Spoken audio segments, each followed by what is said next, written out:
માયાજાળ news channel YouTube દ્વારા ભગવાન ત્રિનેત્રેશ્વર મહાદેવના સાનિધ્યમાં તરણેતર મેળામાં આપણી લોક સંસ્કૃતિને પ્રસ્તુતિકરણ માટેની સરસ તક મને મળી છે. હું સ્ટુડિયોના ન્યૂઝ ચેનલના માલિકનો આભારી છું. આપ સૌ જાણો છો કે પ્રતિવર્ષ આપણો વિશ્વવિખ્યાત તરણેતરનો મેળો પાંચાળની ભૂમિમાં યોજવામાં આવે છે.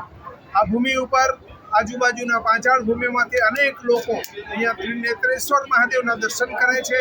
અહીંયા જે કુંડ છે એમાં સ્નાન કરીને પવિત્ર થાય છે અને સાથે સાથે એકબીજાના વિચારો, એકબીજાની સંસ્કૃતિ, એકબીજાના પહેરવેશ, એકબીજાના ભાતીગળ સંસ્કૃતિની આપ-લે કરે છે. આ મેળામાં આવનાર તમામ વ્યક્તિઓ એ લોકજીવનને ધબકતું રાખવામાં મોટો હિસ્સો, મોટો ભાગ ભજવે છે.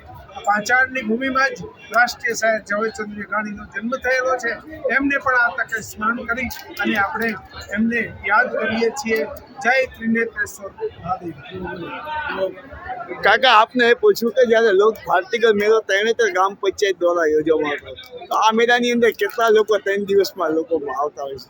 હા, આ મેળો તરણેતર ગ્રામ પંચાયત દ્વારા, ટુરિઝમ દ્વારા અને આપણા સુરેન્દ્રનગર જિલ્લા એ વહીવટીતંત્ર દ્વારા યોજવામાં આવતો હોય છે. આ 3 દિવસના મેળામાં આશરે હું માનું છું ત્યાં સુધી 5-1 લાખ લોકો એ મુલાકાત લેતા હોય છે.